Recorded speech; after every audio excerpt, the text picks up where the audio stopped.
건강에 좋다고 해서 무작정 걷기만 하는 게 결국엔 시간만 버리고 운동 효과를 잘 보지 못하는 결과를 가져올 수가 있어요. 또 허벅지 근육이 약한 상태에서 걷기만 한다? 그러면 무릎 관절을 지지하는 지지대가 약해진 거니까 관절에서 무리를 줄 수가 있단 말이에요. 그래서 제가 추천하는 거는요, 또 일정한 속도로 계속 걷는 것보다는 를 하게 되면 이 근육이 수축 이완을 계속 반복시켜 주기 때문에 근육 운동이 함께 할 수가 있고 탄력이 좋아지면서 노화로 가는 시간을 늦출 수가 있다는 겁니다. 그리고 이것 때문에 질병이 생기는 것도 예방을 할 수가 있어요. 노화다라고 이제 정의할 수 있는 게 얼굴에 이제 주름이 늘고 검버섯이 생기고 피부에 색소 침착이 되고 흰머리가 생긴다든지 볼살이 꺼진다든지 몸에 근육이 약해지고 골밀도가 약해지고 뭐 이런 거를 노화라고 하잖아요. 사실 겉으로 볼 때 외모 자체는 예전 세대보다 더 젊어 보이는 건 사실이에요. 그렇지만 그 안쪽의 내용을 보면은 노화 속도는 조금 빨라지고 있는 게 보입니다. 이게 왜 그러냐면 식습관이라든가 이제 생활 양식, 그다음에 환경 오염, 스트레스 이런 것들이 이제 원인으로 생각할 수가 있는데요. 요즘은 과식을 해서 문제가 생기잖아요. 그리고 이제 먹을 때 초가공식품을 많이 먹게 되고 당도 많이 먹게 되고 정제 탄수화물 많이 먹으면서 혈당 관리가 잘 안 되니까 이런 노화가 촉진되는 것 같고요. 생활 양식은 예전 한 30년간 한국인의 활동은 줄어들고 먹는 건 늘니까 비만이 증가하고, 그다음에 이제 스마트폰도 여기에 큰 기여를 하겠죠. 거기다가 수면 장애, 스트레스가 많아지니까 이렇게 수면의 질이 낮아지면서 노화가 가속되는 걸로 보고 있습니다. 50대 분들이 20대보다 운동 더 많이 해야 됩니다. 왜냐하면 나이가 들수록 근육량은 계속 자연스럽게 감소하거든요. 근데 운동을 통해서 다시 올릴 수가 있다는 거예요. 근육은요, 일단 키워놓으면 이 운동을 하지 않는 시간에도 얘네들이 칼로리를 계속 소비를 해요. 이런 신진대사를 끌어올려서 노화로 가는 시간을 늦출 수가 있다는 겁니다. 이것 때문에 질병이 생기는 것도 예방을 할 수가 있어요. 그래서 노년층일수록 젊은 사람보다 운동을 더 많이 해야 됩니다. 2018년에 발표된 논문 프론티어스 인 뉴로사이언스라는 논문을 보면요, 되게 재밌는 실험을 했는데 생쥐를 28일 동안 아랫다리를 묶어서 못 움직이게 해놨어요. 그리고서는 이제 생활을 하게 한 거예요. 물론 앞다리를 움직일 수 있으니까 이걸로 밥도 먹고 뭐 털도 쓰다듬고 다 했겠죠. 그렇게 한 달 동안 활동을 시키고 나서 뇌를 조사를 해봤더니 뇌 안에 신경줄기세포가 무려 70%가 감소한 걸 발견을 해요. 우리가 다리를 움직일 때 다리 신경에서 뇌 쪽으로 올라가는 시그널 자체가 뇌를 자극하면서 뇌 안에 신경줄기세포를 생성을 했다는 거예요. 그런데 결국에 이게 뭘 얘기하냐면 팔다리 이런 운동을 통해서도 뇌를 자극할 수 있다는 거죠. 결국에는 뇌에서 일방적으로 팔다리를 움직이도록 하는 어떤 일방통행이 아니라 그런 시그널을 주고받는 양방통행이다라는 게 밝혀졌고, 결국에 운동을 통해서 뇌를 발달시키고 뇌의 혈액순환도 개선을 할 수가 있다는 뜻입니다. 건강에 좋은 걷기, 오히려 부작용을 일으킬 수 있다고 하는데요. 건강에 좋다고 해서 무작정 걷기만 하는 게 결국엔 시간만 버리고 운동 효과를 잘 보지 못하는 결과를 가져올 수가 있어요. 왜 그러냐면 척추와 척추 기립근이 약한 상태에서 계속 걷기만 하다 보면 자세가 흐트러지겠죠. 자세가 흔들흔들거리고 흐트러지게 되면 그거 자체가 허리 디스크에 악영향을 줘서 디스크를 더 심하게 한다든지 척추 협착증을 악화시킬 수가 있고요. 또 허벅지 근육이 약한 상태에서 걷기만 한다? 그러면 무릎 관절을 지지하는 지지대가 약해진 거니까 관절에 더 무리를 줄 수가 있단 말이에요. 그래서 제가 걷기 운동 추천하는 거는요, 또 일정한 속도로 계속 걷는 것보다는 걷는 속도에 변화를 주는 거를 추천을 드려요. 왜냐면 이걸 인터벌 걷기라고 하는데, 우리가 30분을 걷는다고 치면 처음 5분은 우리가 평상시에 걷는 속도로 걸으세요. 그러다가 한 3분 정도는 힘을 줘서 빠르게 걷는 거예요. 땀이 나도록 빠르게 걷고, 5분은 평상시 속도로, 다시 3분은 빠르게 걷고, 이렇게 한 3번 정도 반복하면 30분 정도를 채울 수가 있잖아요. 이런 인터벌 걷기를 하게 되면 이 근육이 수축 이완을 계속 반복시켜 주기 때문에 근육 운동이 함께 할 수가 있고 탄력이 좋아지면서 전신적인 유연성을 늘려줄 수가 있습니다. 걷기 운동은 동작이 좀 적고 단조롭기 때문에 운동 효과가 좀 떨어질 수가 있습니다. 그래서 근력 운동을 함께 하는 게 좋고요. 우리 인체는 효율성을 굉장히 중요시 여겨요. 안 쓰면 퇴화시켜요. 대신에 많이 쓰는 부분의 근육들은 더 발달을 시켜서 그 근육의 효율성을 굉장히 극대화시키는 게 우리 몸입니다. 그래서 유산소 운동을 하기 전에 근육 운동을 통해서 근력을 좀 올려놔야 자세를 좀 바르게 하고 혈압 유지에도 도움이 되고 콜레스테롤이라든가 당 조절에도 훨씬 도움을 주게 되고요. 이런 근육 증가에 의해서 기초 대사량이 늘기 때문에 똑같은 걷기 운동을 하더라도 복부 지방을 더 잘 태우고 당 대사가 개선이 됩니다. 그래서 노년기에는 남녀 모두가 이 유산소 운동 전에 근력 운동을 하는 걸 전 추천을 합니다. 무릎 관절이 아프신 분들, 노년에도 쉽게 할 수 있는 근력 운동 소개해 드리도록 하겠습니다. 의자 뒤를 붙잡아서 중심을 잃고 넘어지지 않도록 해줄 거예요. 자, 먼저 의자 뒤쪽에서 골반을 뒤쪽으로 빼주는 운동을 할 겁니다. 각 운동은 5초씩 10번을 할 거예요. 뒤로 쭉 빼서 하나, 둘, 셋, 넷, 다섯 하고 제자리. 반대쪽 하나, 둘, 셋, 넷, 다섯, 제자리. 이런 식으로 10회를 해줄 겁니다. 5초씩 둘, 셋, 넷, 다섯, 제자리. 하나, 둘, 셋, 넷, 다섯, 제자리. 자, 다음은 힙 어브덕션이에요. 힙을 옆으로 빼줄 거예요. 이것도 마찬가지로 5초씩 10회를 해줄 겁니다. 옆으로 하나, 둘, 셋, 넷, 다섯, 제자리. 하나, 둘, 셋, 넷, 다섯, 제자리. 다음은 골반을 앞으로 빼줄 거예요. 하나, 둘, 셋, 넷, 다섯, 제자리. 하나, 둘, 셋, 넷, 다섯, 제자리. 이렇게 5초씩 10회를 해주시면 됩니다. 다음은 골반만 들 거예요. 다리를 드는 게 아니고 옆구리를 조여서 골반을 드는 운동이에요. 마찬가지로 5초씩 10회입니다. 이렇게 해서 여기를 조여줄 거예요. 하나, 둘, 셋, 넷, 다섯. 반대쪽 골반 하나, 둘, 셋, 넷, 다섯. 다음은 종아리 운동이에요. 자, 양쪽 발을 이렇게 들어도 좋고요. 한쪽 발로 하셔도 좋습니다. 5초씩 10회를 할 거예요. 이렇게 들어서 하나, 둘, 셋, 넷, 다섯. 반대쪽 하나, 둘, 셋, 넷, 다섯. 스쿼트, 의자 뒤에서 하는 스쿼트입니다. 무릎이 아프시기 때문에 정석으로 해서 완전히 90도까지 꺾는 거는 아마 어려우실 거예요. 무릎 아프신 분들은. 욕심내지 마시고요. 본인의 수준에 맞춰서 내려가시면 됩니다. 이거를 홀드를 할 거예요. 5초 동안 내려와서 하나, 둘, 셋, 넷, 다섯 하고 제자리. 또 5초 홀드, 둘, 셋, 넷, 다섯 하고 올라오고. 이렇게 해서 10회 해주시면 됩니다. 다음 운동은 누워서 할 건데요. 이렇게 바닥에 누우신 상태에서 브릿지 운동을 할 거예요. 무릎을 살짝 굽혀주시고 힙을 올려주시면 됩니다. 쭉 올려서 5초 홀드. 하나, 둘, 셋, 넷, 다섯 하고 제자리. 만약에 여기서 조금 더 강도를 올리고 싶으시면 한쪽 다리를 드는 것도 괜찮아요. 이렇게 해서 5초 홀드. 하나, 둘, 셋, 넷, 다섯, 제자리. 자, 마지막 자세는 버드독이라는 자세고요. 새와 개 형상을 닮았다. 이래서 버드독이라는 운동이 있습니다. 이 버드독 자세 같은 경우 주의할 점은 뒤로 다리를 뻗을 때 이렇게 열리는 요것만 주의해서 앞쪽으로 11자로 잘 뻗고, 자, 이 상태에서 펴면서 허리가 과신전되는 경우가 있는데 주의해 주시면 될 것 같습니다. 쭉 뻗어서 하나, 둘, 셋, 넷, 다섯 하고 제자리. 또 반대쪽도 하나, 둘, 셋, 넷, 다섯.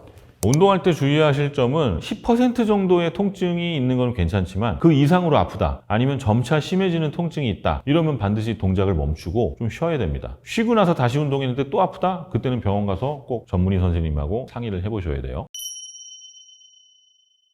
노년의 건강을 위한 생활 습관을 저는 이제 3가지를 말씀드릴 건데, 육체적인 건강, 그리고 사회적인 건강, 정신적인 건강을 얘기를 하고 싶어요. 서로 조화를 이루어야 진정한 건강이라고 생각을 합니다. 육체적인 건강을 위해서는 운동을 해야겠죠. 적당한 운동을 하고 좋은 식습관을 가져야 하고요. 정신적인 건강도 중요한 게, 이것 때문에 스트레스를 받으면 이거 자체가 막 잠도 못 자게 하고 몸의 신체의 질병을 일으키는 원인이 되기도 해요. 사회적인 건강이라는 거는 그 주변 사람들하고 좋은 관계를 유지 유지하는 거거든요. 근데 만약에 주변 사람들하고 경쟁 관계가 있다. 그거 자체가 스트레스가 되게 심해요. 그러니까 너무 욕심 부리지 마시고 주변 분들하고 같이 함께 사회적인 건강을 이루는 게 참 좋을 것 같습니다. 그래서 제가 이제 추천드리는 거는 같이 모여서 운동을 하면 사회적인 건강과 육체적인 건강이 해결이 됐죠. 다 같이 좋은 음식 드시면 식습관도 개선을 할 수가 있고, 그렇게 모이고 나면 또 기분이 좋잖아요. 그러면 그날 밤은 수면의 질도 좋아지고, 그러니까 좀 마음이 맞는 좋은 분들하고 함께 운동도 하고 좋은 음식 드시는 게 좋을 것 같습니다. 그렇게 하면 세 가지 건강을 모두 챙길 수 있을 것 같습니다. 노년에 소화 기능이 떨어지기 때문에 단백질 섭취를 좀 줄이는 분들이 있어요. 단백질 섭취가 굉장히 중요하거든요. 그래야 근육량도 증가를 하고, 근데 이게 소화를 못하니까 안 드신단 말이에요. 이런 단백질 섭취가 줄고 근육이 감소를 해요. 그러니까 처음에는 좀 소화하기 쉬운 것부터 드셔야 됩니다. 대표적으로 두부, 콩,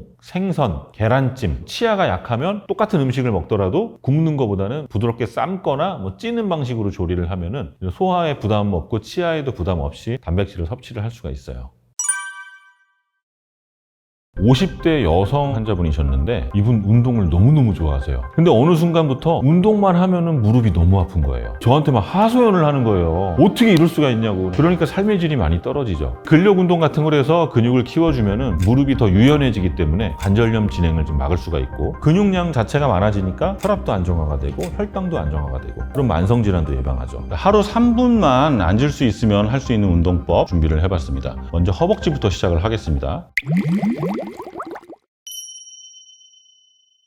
무릎이 아플 때 조기에 치료를 하고 운동을 해서 예방을 하면 큰 문제가 생기지가 않지만, 이거를 계속 방치를 하면 염증이 점점 지속이 되겠죠. 조직을 손상시키기 시작해요. 그러니까 가장 골치 아픈 게 시간이 지나서 무릎이 변형이 되는 거예요. 우리가 무릎이 보통 이렇게 일자로 돼야 되는데 X자라든가 주로 이제 O자 다리로 변형이 되게 되는데, 무릎 관절 모양이 변형이 되면은 그때부터는 운동을 하거나 어떤 교정을 해도 쉽게 통증이 가시지가 않고 수술을 해야 되는 일까지 갈 수가 있거든요. 수술은 통증이 10일 때 수술을 통해서 0으로 만드는 게 아니에요. 너무너무 아파서 걷지를 못할 때 걸을 수 있게 해주는 게 수술이고, 통증을 제로로 만드는 게 아니기 때문에 수술 후에도 여전히 무릎의 통증이 잔존할 수가 있습니다. 그만큼 수술적 치료를 하기 전에 열심히 관리를 해서 미리 예방을 하는 게 중요하다는 겁니다. 제가 기억나는 분은요, 50대 여성 환자분이셨는데 이분 운동을 너무너무 좋아하세요. 저한테 오기 한 10년 전에 거의 매일 등산도 하고 러닝머신도 하고 자전거도 타고 생활하셨던 분이거든요. 근데 어느 순간부터 운동만 하면은 무릎이 너무 아픈 거예요. 운동을 할 수가 없어요. 러닝머신 조금만 걸어도 막 종아리가 터질 것 같고 무릎이 욱신욱신 쑤시고 아프고, 등산할 때 올라갈 때는 어떻게 버티고 올라가는데 내려올 때 무릎이 너무 아파서 할 수가 없고, 그러니까 삶의 질이 많이 떨어지죠. 그때 치료하고 한 일주일 정도 지났나? 오더니 저한테 막 하소연을 하는 거예요. 어떻게 이럴 수가 있냐고. 나 10년 동안 아픈 건데 원장님한테 일주일 치료받고 거의 좋아졌다고. 해피엔딩으로 끝났죠. 그분이 좀 기억이 납니다. 노년에 무릎 통증이 생기는 원인이 관절염 때문이다, 연골이 닳아서 그렇다라고 많이 생각하시잖아요. 그런 경우도 많지만 이렇게 연골이 닳기 전에 다른 요인들 때문에 아픈 경우가 훨씬 많아요. 예를 들어서 발목하고 고관절 쪽이 운동성이 좋기 때문에 동그란 뼈가 붙어서 자유롭게 움직이거든요. 근데 무릎은 경첩이에요. 접혔다 폈다 요거만 딱 돼요. 그러니까 자유로운 관절 사이에 한쪽 방향으로만 움직일 수 있는 관절이다 보니까 그쪽 근육이 뭉치고 골반의 가동 범위가 줄어들게 되면 무릎 경첩 관절에 회전력을 준단 말이에요. 그러면 이렇게 움직여야 되는 무릎이 약간 비틀리면서 움직일 수밖에 없게 돼요. 그래서 무릎에 부담을 주고 연골을 닳게 하는 거예요. 결국에 무릎 자체는 별로 잘못이 없는데 고관절이나 발목이 원인이 될 수가 있다는 겁니다. 대표적으로는 무릎 앞쪽, 그러니까 허벅지 앞쪽에 대퇴사두근이라든지 바깥쪽에 장경인대 같은 근육들이 문제가 생기면서 무릎 관절에 압력을 주게 되고 통증을 일으키는 원인이 되기도 합니다. 무릎을 사이에 두고 위아래에 이제 근육들이 있죠. 무릎 위에는 대퇴사두근이라고 허벅지 윗 근육이 있고, 안쪽에 내전근이 있고, 바깥쪽에는 장경인대가 있어요. 또 뒤쪽에는 햄스트링 근육과 종아리 근육들이 있어요. 이런 것들이 지지를 하는 거예요. 교량이 있으면 교량을 유지하는 거는 그 기둥과 띠들이잖아요. 그런 띠 역할을 하는 인대와 근육들이 무릎을 딱 잡고 있는데, 다리 위에 있는 상판을 수리를 해도 이 기둥이나 지지대가 약하면 무너질 거 아니에요. 무릎 통증이 있을 때 근력이 약하면 다시 통증이 생긴다는 그런 뜻이고요. 근력 운동 같은 걸 해서 근육을 키워주면은 무릎이 더 유연해지기 때문에 관절염 진행을 좀 막을 수가 있고, 계단을 올라가거나 내려갈 때 허벅지 근육량이 부족하게 되면 자세가 흔들리죠. 그러면서 경첩 관절이 흔들리면서 무릎 관절에 악영향을 주기 때문에 그만큼 근육은 중요한 역할을 합니다.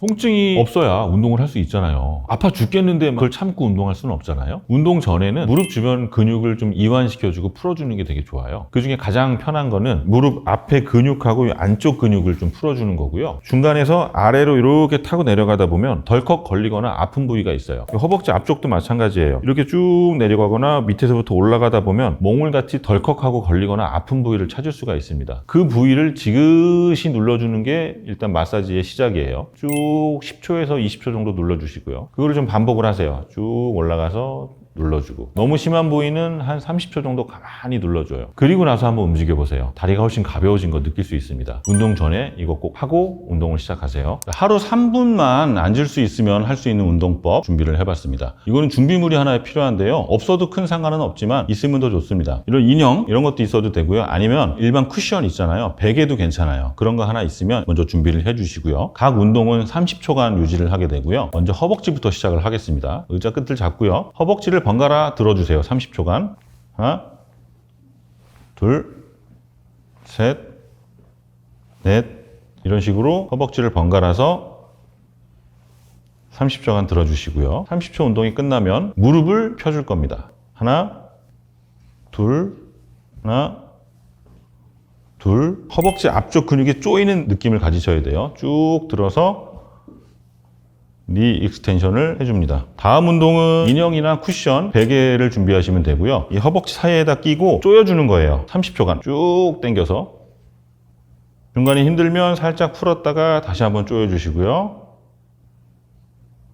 풀었다가 또 조여주시고, 이렇게 이너 사이 스퀴즈를 해주시면 됩니다. 다음은 뒤꿈치 들기. 들었다가 내렸다가, 이것도 30초간 반복을 해주시고요. 강도가 약하다 싶으면 두 손으로 무릎을 딱 누르고 들어주시면 강도를 높일 수가 있습니다. 30초간 뒤꿈치 들기 하셨으면 다음은 30초간 엄지발가락 들기.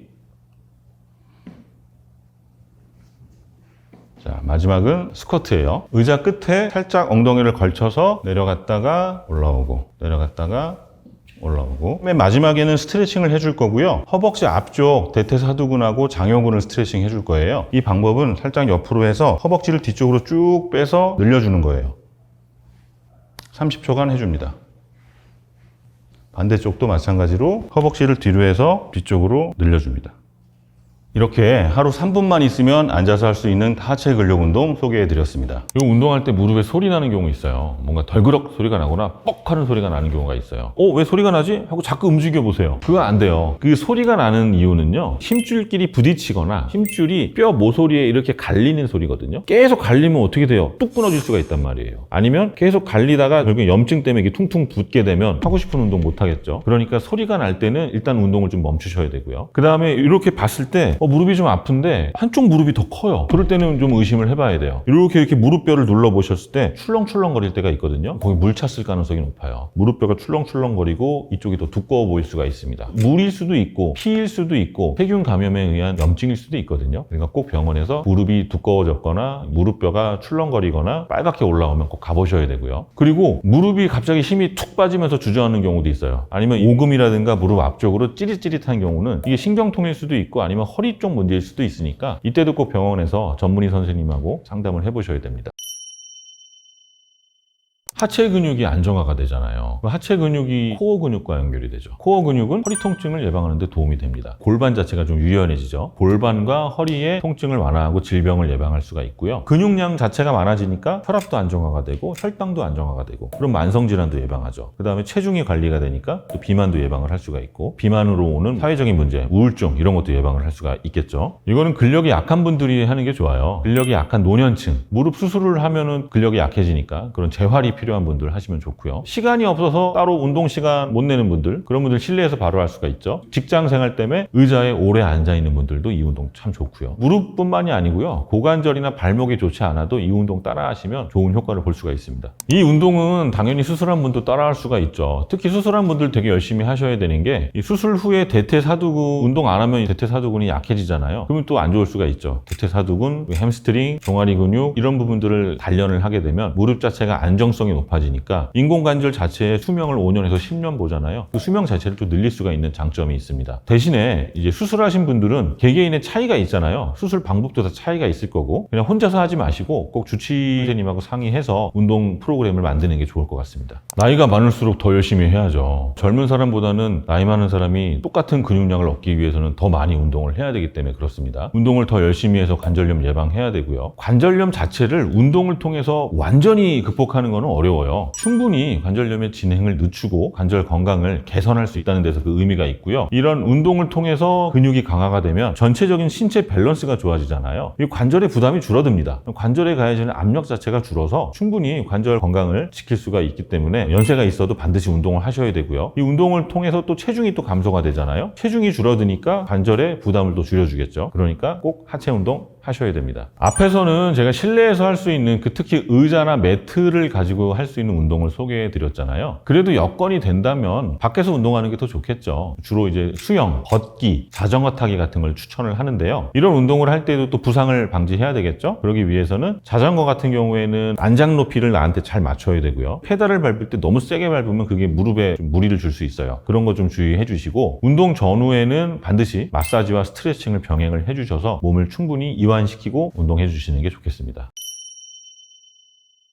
과신전 걸음이라는 게 있어요. 걸음을 걸을 때 땅을 딱 디딜 때 무릎을 과도하게 너무 피는 거예요. 무릎 앞쪽에 대퇴사두근이 약할 때 몸을 제대로 지지를 하지 못하니까 무릎이 과도하게 꺾이면서 신전이 되는 거거든요. 이렇게 되면 이 무릎에 충격을 굉장히 많이 줘요. 걸음을 걸을 때. 그러니까 걷기 운동할 때 이렇게 걸으면 오히려 더 안 좋겠죠. 그리고 걸음을 걸을 때 팔자 걸음으로 걷는다든지 아니면 반대로 O자로 걷는다든지 모델처럼 걷는다고 막 일자 걷는 게 이렇게 걷는 거잖아요. 그렇게 일자 걸음을 걷게 되면 무릎 관절은 경첩관절이라 그랬죠. 접었다 폈다 밖에 못하는데 각도가 틀어지게 되면 회전력이 가해지니까 자꾸 옆에 있는 연골들이 닳기 시작을 해요. 부담을 가져서. 제일 좋은 거는 자연스럽게 11자로 걷는 게 가장 좋은 방법입니다. 올바른 걷기 방법을 한 5가지로 정리를 해보면 키가 커진다는 느낌을 가져야 돼요. 척추가 유연해지려면 늘어나야 되거든요. 이렇게 꾸부정하게 걷지 말고 위쪽에서 누가 잡아당긴다. 내가 키가 커졌다라는 느낌으로 걷고요. 몸의 기울기는 한 중립 정도. 너무 앞으로 뒤로 제끼지 말고 시선은 전방 5m에서 6m 정도 이렇게 보시고요. 턱은 지면하고 평행, 그러니까 살짝 드는 거죠. 상방 15도라 그러잖아요. 어깨, 승모근에 힘을 빼야 됩니다. 방법은 쭉 힘 줬다가 한번 툭 떨어뜨리세요. 이때가 가장 편한 승모근이에요. 올렸다가 하나, 둘, 셋 하고 툭 떨어뜨리고 코어 근육을 조여야죠. 아랫배에 힘을 살짝, 배꼽 아래 힘을 살짝 줘서 당기고 골반도 중립으로 후면이나 전방 경사 주지 마시고 중립으로 해서 11자로 걷게 되면 가장 이상적인 걷기 방법인데 방금 얘기한 거를 걸을 때 어떻게 계속 유지를 하겠어요. 보통 한번 걸으면 30분에서 1시간 정도 걸으시는데 이 시간 내내 이거를 다 신경 쓸 수가 없습니다. 그러니까 처음에 한 10초, 15초만 방금 얘기한 거 신경 써주시고 중간중간에 한 번씩만 점검을 해주시면 됩니다. 어떤 운동을 하든지 약간의 통증이 동반되는 건 괜찮아요. 왜냐면 운동 자체가 이제 스트레스를 주는 거잖아요. 우리 몸에. 이게 참기 어려운 정도의 운동을 하는 건 노년에 좋지 않죠. 또 시간이 갈수록 점점점 강도가 올라간다? 반드시 멈춰야 됩니다. 그 운동은 나한테 맞지 않거나 너무 과도한 거예요. 그래서 그때는 꼭 병원 가서 문제가 없는지 확인을 해보셔야 되고요. 준비 운동 없이 바로 하는 운동도 좋지 않습니다. 운동이라는 게 2가지가 있어요. 즐기는 그런 운동이 있고 아니면 근력을 키우려고 막 땀 흘리면서 괴롭지만 그걸 참으면서 하는 운동이 있잖아요. 헬스장에서 하는 그런 운동은 준비 운동 잘 하시는데 너무 재밌으니까 바로 준비 운동 없이 투입되는 경우가 많거든요. 그때 부상 입을 수 있습니다. 그러니까 반드시 준비 운동해서 몸의 유연성을 좀 올려주고 최소한 운동 전에 한 10분 정도는 몸의 체온을 좀 올리고 관절을 부드럽게 풀어주면서 유연성을 줘야 부상을 방지하고요. 운동하기 전에 꼭 물을 드셔야 돼요. 탈수를 방지하셔야 부상을 막을 수 있습니다. 몸이 탈수가 되면 근육이 막 쥐가 날 수도 있고 경련이 일어나면서 더 부상을 악화시킬 수 있으니까 반드시 물 드시면서 운동하셔야 되고요. 그리고 이제 걷는 운동할 때도요. 너무 내리막만 걷는다든지 계단 내려가기만 너무 열심히 하면 평지보다 이 무릎 자체의 압력이 한 3배에서 5배까지 올라가거든요. 계단 내려가기는 좀 피해 주시는 게 좋습니다. 중년의 비만을 경계해야 되는 이유는 내장지방 때문에 그래요. 결국에 그 비만이 고지혈증하고 고혈압, 당뇨, 결국엔 심근경색 같은 심각한 질환까지 연결이 되기 때문에 경계를 좀 하셔야 되고요. 정상 체중에 비해서 고도비만인 분들이 실제 사망률이 한 50%가량 증가를 한다고 합니다. 지속적인 운동을 하게 되면 베타 엔돌핀이라는 호르몬을 생성을 하게 되고 교감신경을 흥분시킵니다. 몸에 이제 체온도 올라가고 지방 조직 내에 열이 발생하면서 지방 조직을 태우기 시작을 해요. 우선 노년인 분들은 무릎, 무릎, 골반, 허리 이런 데 관절염이 있어요. 그런 통증 때문에 운동 못하는 경우가 있는데요. 벽을 이용한 운동은 그런 부담 없이 누구나 할 수가 있고요. 또 하체 근육 위주로 발달을 하기 때문에 하체 근육이 발달하면 복부 지방을 좀 제거하는 데 탁월한 효과가 있어요. 그런 장점이 있다고 볼 수 있습니다. 안녕하세요. 지식한상 구독자 여러분. 저는 신경외과 전문의 이정표입니다. 주로 허리와 다리 쪽 통증, 저림을 치료하고 있고요. 현재는 강남 신사역에서 진료를 하고 있습니다.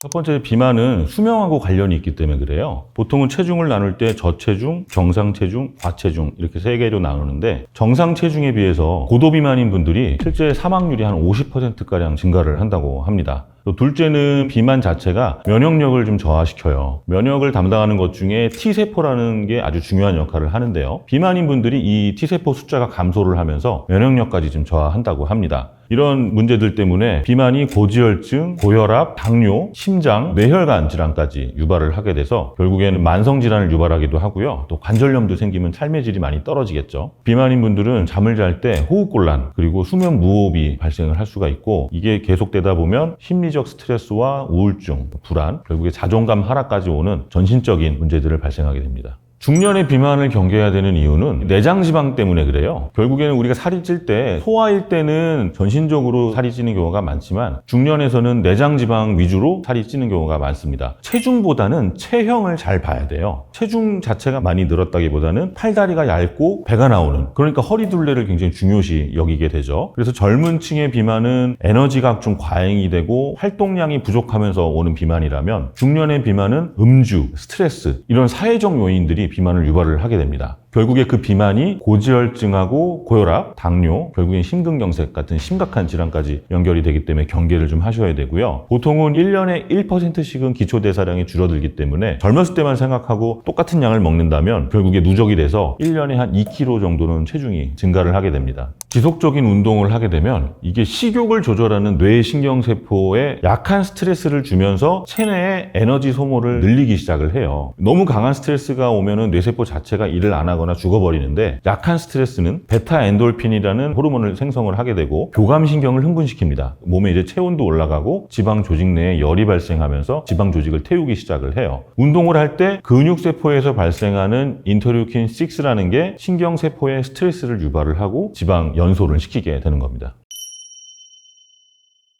운동을 하고 싶어도 무릎이 아프거나 고관절, 허리 쪽 문제가 있어서 제대로 운동 못 하시는 분들, 그런 분들을 위해서 아주 간단하게 벽을 이용해서 할 수 있는 운동을 좀 준비를 해봤고요. 오늘 보여드리는 동작들은 30초씩 운동을 하고 휴식을 취하시면 돼요. 먼저 벽을 바라보고 서서요. 팔꿈치로 살짝 기댑니다. 기댄 상태에서 이제 종아리 운동할 거예요. 종아리로 올라가요. 30초 동안 하는 거예요. 올라갔다, 내려갔다, 올라갔다, 내려갔다, 올라갔다, 내려갔다. 만약에 이게 조금 강도가 약하다 싶으시면 한쪽 발로 하셔도 돼요. 15초씩 하셔도 됩니다.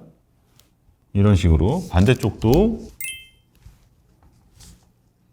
이런 식으로 30초간 종아리 운동을 해주시고요. 그 다음에는 벽을 짚고 푸시업을 30초간 해줄 겁니다. 이때 너무 멀리 서시면 갑자기 힘이 탁 빠지면서 턱을 벽에 부딪힐 수가 있잖아요. 그건 좀 주의해서 본인의 운동 능력에 맞게 간격을 조절해서 푸시업을 해주시면 됩니다.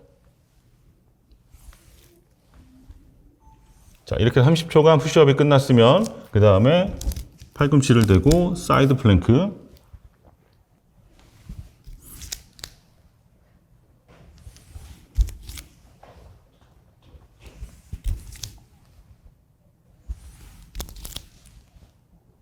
이렇게 운동을 해주시고 뒤돌아서 엉덩이를 벽에다가 살짝 터치를 할 거예요. 스쿼트를 하면서. 이것도 30초간 해주면 됩니다. 살짝 내려가서 엉덩이 터치, 다시 올라오고, 내려가서 터치, 다시 올라오고. 너무 세게 벽에 부딪히면 꼬리뼈를 다칠 수가 있겠죠? 이때도 살짝만 터치를 해주셔야 돼요. 자, 마지막으로 벽에 기대서 앉은 채로 30초 버티기.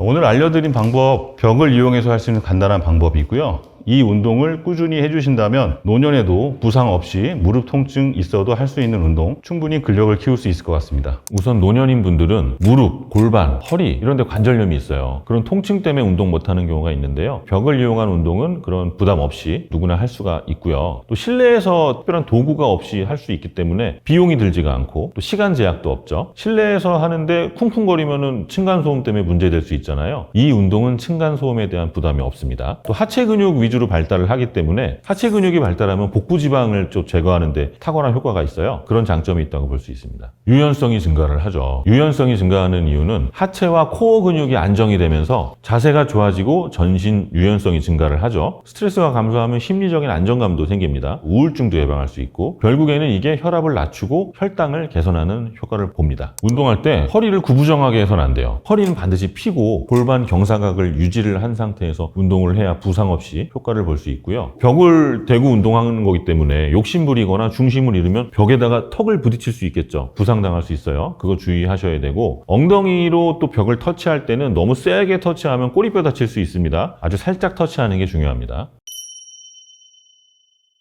흔히 운동하면 두 가지 생각하잖아요. 유산소하고 근력 운동. 근데 이 두 개를 분리해서 생각하기는 좀 어려워요. 둘 중에 하나만 뭘 한다 그러면 충분한 효과를 보기가 어렵기 때문에 두 개를 결합한 운동이 좋아요. 그래서 요즘 많이 하시는 운동 중에 고강도 인터벌 트레이닝이라는 게 있습니다. HIIT라고 하는데요. 저는 그 운동을 좀 추천을 해요. 짧은 시간 동안 고강도 운동을 하고 휴식을 취하는 걸 반복하는 운동이거든요. 그러니까 예를 들어서 내가 뭐 푸시업을 하겠다 아니면 버피 테스트를 하겠다 이런 걸 한 가지 운동을 정해서 30초 동안은 턱에 숨이 찰 정도로 강하게 운동을 하고 한 15초 쉬고 또 30초 운동하고 15초 쉬고 아니면 달리기 같은 거 20초 뛰고 10초 쉬고 세트를 반복하는 고강도 인터벌 트레이닝 운동을 추천을 합니다. 이게 단기간에 높은 강도로 운동을 하게 되면 일반적인 운동할 때보다 근육을 훨씬 더 많이 쓰게 되거든요. 그러니까 하체만 쓸 때보다는 상체와 하체를 협력을 하면서 근육을 최대한으로 끌어올리게 되고 이때 칼로리 소모가 극대화가 돼요. 근데 재밌는 거는 강하게 운동을 하게 되면 심장박동이 계속 빠른 상태로 유지가 되기 때문에 운동을 멈춘 상태에서도 신진대사가 계속 올라간다는 거예요. 그러면서 체중 감량이 촉진이 됩니다. 또 높은 심박수와 이 대사량이 유지가 되면은 이 자체가 나중에 근육량을 늘려서 기초 대사량을 증가시키겠죠? 그러면 자연스럽게 체중 감소를 얻을 수가 있는 거예요. 저를 예로 들 수 있어요. 한때는 거의 100kg 정도까지 나갔었거든요. 전문의 시험 딸 때쯤이었는데 전문의 시험 볼 때는 하루 종일 앉아 있잖아요. 공부해야 되니까 뇌에다가 포도당을 공급해야 돼. 그러면서 매일 당도가 높은 거 먹고 칼로리 높은 거 먹고 계속 공부하고 전문의 시험 딱 끝나니까 거의 100kg 되더라고요. 아, 이대로는 안 되겠다. 그때는 정말 숨도 차고 잠잘 때 계속 수면 무호흡 때문에 고생을 하고 뭘 해도 힘든 거예요. 그때 고강도 인터벌 트레이닝을 해서 한 달 정도 지나고 났을 때 거의 10kg 이상 감량했던 기억이 납니다. 고강도 운동을 짧게 하고 쉬는 운동이기 때문에 체력이 약하신 분들은 처음에 할 때는 좀 어려워요. 너무 욕심부리다가 부상의 위험을 가질 수가 있거든요. 그래서 이런 부상을 줄이기 위해서는 처음에는 일단 너무 욕심부리지 마시고 낮은 강도로 적당한 강도로 시작을 하세요. 내가 할 수 있는 게 10개다 하면 처음에는 5로 시작을 하세요. 5로 시작을 하고 좀 쉬고 괜찮다? 그러면 다음 날은 6으로 올리고 적절히 강도를 올려가면서 그리고 중간중간에 충분히 휴식을 취하면서 체력을 키워나가면서 운동을 해야 부상을 방지할 수가 있고요. 정말 중요한 게 있죠. 운동할 때는 수분 관리가 굉장히 중요합니다. 충분히 물을 마셔서 반드시 탈수를 예방을 해야 하고요. 또 격한 운동을 하기 때문에 식사하고 나서 바로 운동을 하게 되면 식도 역류가 생길 수 있어요. 그것도 건강에 좋지가 않죠. 이런 운동할 때는 공복 시 운동하는 것을 추천을 드립니다. 다이어트적은 되게 간단해요. 딱 세 가지만 기억해도 돼요. 면, 빵, 과자. 요거 세 개만 기억해도 식습관을 개선을 할 수가 있습니다. 면, 빵, 과자의 공통점이 뭐라고 생각하세요? 정제 탄수화물이라는 거예요. 보통 탄수화물, 단백질, 지방 이렇게 얘기하잖아요. 단탄지. 이 중에서 탄수화물이 우리 몸에서 가장 빠르게 손쉽게 쓸 수 있는 가성비 좋은 에너지원으로 불려요. 그래서 이 탄수화물이 부족하면 집중력도 떨어지고 체력도 떨어져요. 그러니까 오히려 다이어트에 독이 될 수가 있어요. 다이어트 하실 때 탄수화물은 필수적으로 섭취를 해야 되는 겁니다. 탄수화물은 비정제와 정제로 나누는데 정제 탄수화물은 소화 흡수되기 편하도록 깎아서 만든 그런 탄수화물입니다. 다이어트 할 때 반드시 끊어야 되는 거 한 가지를 꼽자면 저는 이 정제 탄수화물을 꼽을 수 있겠습니다. 정제 탄수화물은 우리 몸에 들어오면 소화 흡수가 빠르기 때문에 혈당을 급격하게 올려요. 혈당 스파이크라는 단어 요즘 많이 나오는데 혈당이 급격하게 확 올랐다가 뚝 떨어져요. 그러면 혈당이 떨어지면서 갑자기 피곤하고 배고프고 허기지고 그러면 또 음식을 허겁지겁 먹고 싶은 충동이 생기게 되는 겁니다. 이런 거를 가짜 배고픔이라고 하거든요. 결국엔 폭식과 과식을 유도를 해서 체지방이 증가가 돼요. 좀 전에 얘기한 면, 빵, 과자, 그리고 거기에다가 도넛, 과일 주스, 케이크, 보통 이런 거 한 번에 먹잖아요. 케이크 먹으면서 주스도 마시고 도넛도 먹고, 아침에 팬케이크 같은 거 먹을 때 거의 시럽 듬뿍 넣어서 각종 소스 발라가지고 먹죠. 그런 것들이 정제 탄수화물이에요. 그러니까 쉽게 얘기해서 설탕하고 흰색 밀가루가 들어간 음식이다라고 생각하면 됩니다. 미숫가루가요, 원래는 군대 훈련받거나 이럴 때 아주 간편하게 물에 타가지고 먹어서 운동할 때 급격하게 떨어진 체력을 올리려고 그때 많이 먹거든요. 미숫가루의 목적은 빠르게 혈당을 올려서 에너지원으로 쓸 수 있게 만든 거란 말이에요. 볶고 찌고 그걸 말려서 가루로 만들고 거기다가 물에 탄 다음에 설탕도 또 타게 되죠. 얼마나 빨리 혈당을 올리겠어요. 미숫가루가 건강에 좋은 음식은 아니라는 거예요. GI 지수라는 게 있어요. 얼마나 빨리 혈당을 올리느냐, 이런 지수를 뜻하고요. 일반적으로요, GI 지수가 55 미만이면 낮다고 부르고 70 이상이면 높다고 부릅니다. 설탕을 안 탄 그냥 미숫가루도 GI 지수가 한 70 정도 돼요. 굉장히 높은 수치입니다. 누룽지도 마찬가지예요. 누룽지도 신쌀밥을 한 다음에 바닥에 눌러서 하는 거기 때문에 이거는 GI 지수가 한 72 정도 나온다 그래요. 누룽지와 미숫가루는 모두 70이 넘기 때문에 정제 탄수화물로 봐야겠죠. 저는 설탕이 좀 많이 들어간 시리얼 얘기하고 싶어요. 시리얼 자체가 나쁘진 않은데 거기에 이제 설탕이 들어가면서 당도가 확 올라가겠죠. 버터를 바른 토스트, 혈당을 급격히 올리고요. 베이컨, 햄, 소세지 같은 육가공 식품도 썩 좋지는 않고요. 아침에 일어나면 공복에 잠 깬다고 커피 마시거든요. 근데 공복에 커피를 마시면 이게 위산 분비를 자극해요. 속이 좀 쓰릴 수가 있고 소화불량을 유발을 할 수가 있고, 카페인 때문에 일단 눈이 번쩍 떠져요. 근데 이제 시간이 좀 지나면 이게 결국에 탈수를 유발을 하거든요. 그래서 한 2시간에서 3시간 정도 지나면 갑자기 확 피로해지는 경우가 있습니다. 그러니까 커피는 공복에 마시지 말고 식사 후에 천천히 드시는 걸 추천을 합니다. 다이어트 할 때 절대 굶으면 안 되고요. 음식을 먹으면서 다이어트 하셔야 되는데, 일단 지방이 적은 저지방 단백질, 계란, 야채 같은 걸 추천을 하고요. 대표적으로는 닭가슴살이 있겠죠. 또 탄수화물 같은 경우에는 어떤 공정을 거치지 않은 통밀, 통귀리, 현미, 호밀, 보리, 메밀 이런 것들을 얘기하거든요. 아니면 고구마, 콩, 감자 같은 것들이 대표적인 비정제 탄수화물입니다. 다시 얘기하면 특별한 가공을 하지 않은 자연 그대로의 음식을 얘기하고요. 이런 것들은 소화가 천천히 되면서 오랫동안 뱃속에 머무르면서 포만감도 주고 혈당 조절에 도움을 주기 때문에 결국에는 이제 전체적인 식사량을 줄이는 데 도움을 줄 수 있습니다. 똑같은 면 요리를 먹을 때 하얀색 소면으로 만든 요리보다는 소면 대신에 메밀을 넣은 국수라든가 이런 게 더 다이어트에 도움이 될 거고, 곤약국수 같은 경우는 칼로리가 거의 제로예요. 곤약국수를 만들어서 먹는 것도 추천을 합니다. 저도 성공했습니다. 저같이 40대 남자도 성공한 다이어트 여러분도 충분히 하실 수 있고요. 절대 다이어트 할 때 무리하지 마시고 단계를 밟아가면서 처음부터 큰 목표를 세우면 실패할 수 있어요. 그러니까 내가 할 수 있는 것부터 조금씩 하다 보면 정제 탄수화물도 한 번에 다 끊는 게 아니라 내가 하나부터 끊겠다. 그거 성공하면 그 다음 걸 추가하고 그 다음 걸 추가해서 단계적으로 하다 보면 여러분도 다이어트에 성공할 수 있습니다.